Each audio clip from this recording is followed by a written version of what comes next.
Well, time to talk about how some of the top stories are being covered online now. Sanam Chantier is here with Media Watch. Good to see you, Sanam. Hello. And we're starting, of course, with what is happening in Venezuela. And you've been looking specifically at how the media there is covering the political crisis. Absolutely, Laura. And the coverage that we're seeing pour out of the country doesn't really come as much of a surprise. We have something here that we have been, with some colleagues, referring to as the battle of the images. Now, this is the Últimas Noticias newspaper, which is reporting on the military being unleashed across the country in Venezuela, some 50,000 personnel to quash this opposition movement. And this is significant, of course, and this is something that's constantly being discussed because the military itself, they very much, the fate of Maduro lays with them in their hands because they, of course, control the food, the oil, they are massively corrupt. And many of these officers that we see he's speaking to, he's given very important positions to, so for now they have an incentive to support him.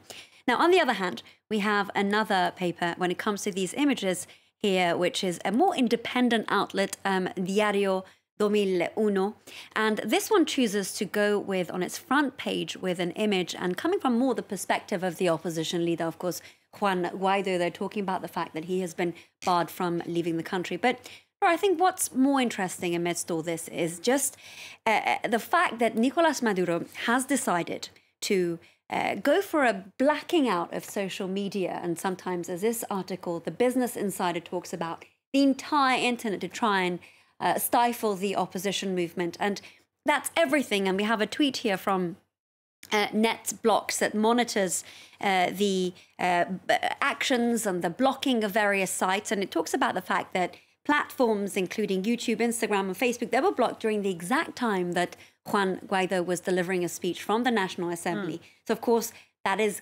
clearly planned, something by Nicolás Maduro, and it has been done before him by other leaders. We saw this happen, play out during the Arab Spring to try and take away the platform of his opponents. So nobody would be able to watch his speech. Here, yeah, absolutely, here as well. Now, Washington, of course, has come out very strongly behind Juan Guaido. They've recognised him as president. They're now talking about handing over Venezuelan assets to him. Tell us a bit about the debate that's going on in Washington right now. And so that's a big question. How far will Washington take this?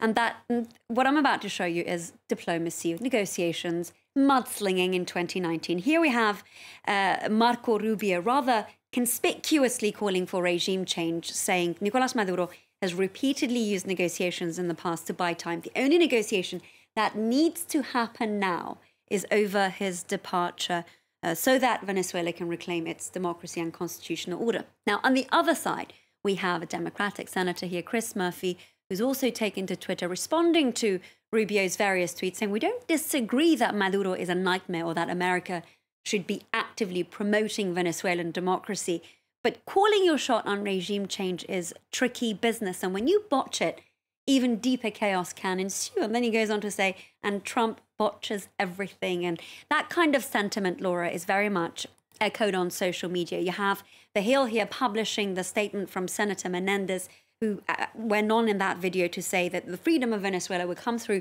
the hands of Venezuelans themselves, not through the intervention of the United States or any other nation. So a myriad of these back and forths going on Twitter as we speak. After we saw Trump's national security advisor with 5,000 troops in Colombia written on a notepad. Absolutely. Got a lot of tongue wagging, didn't it? There's talk now, isn't there, of contagion, you know, about this opposition movement kind of catching fire in other countries. Tell us about that. And this is something I would pick up on because it's particularly interesting for me how this has been reverberating around the world. And one community that I follow very closely, as you know, are the Iranians.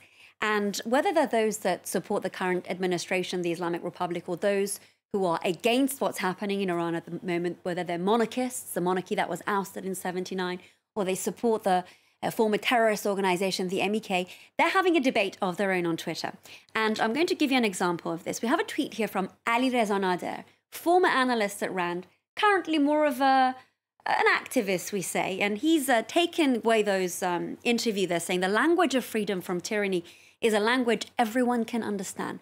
Mr. Guaido may not be Iranian, but he just spoke the words every Iranian who's fighting for freedom against tyranny can understand. And of course, this particular tweet is very much emblematic of the fact that the support that's being provided for Venezuela's opposition by the United States, it's giving a breath of fresh air, it's strengthening the Given them more pockets of confidence, opposition hasn't it? movement. Absolutely, certainly playing into their hands. And on the opposite end of the spectrum, and I'm going to try and end with this, we have a tweet from none other than Iran's former president, who of course Mahmoud crushed Ahmadinejad. the Green Absolutely, in Revolution. 2009.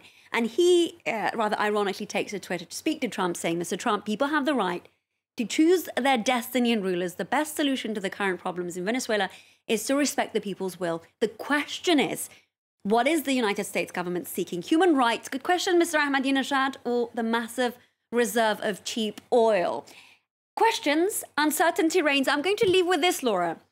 Even Siri is confused as to what's going on in the country. Let's have it. Siri, who is the current president of Venezuela? The answer I found is Nicolás Maduro and Juan Guaido. So the answer I two found is presidents. Nicolás Maduro and Juan Guaido. Oh, that is So interesting. uncertainty reigns. Oh, wow. Certainly does. Mahmoud Ahmadinejad, he's a unusual fan of Twitter, isn't he? Yeah, absolutely. Him and Trump are on there quite a lot. All right, Sana, we have to leave it there. Thank you very much. Thank you. Sana Mshansier there.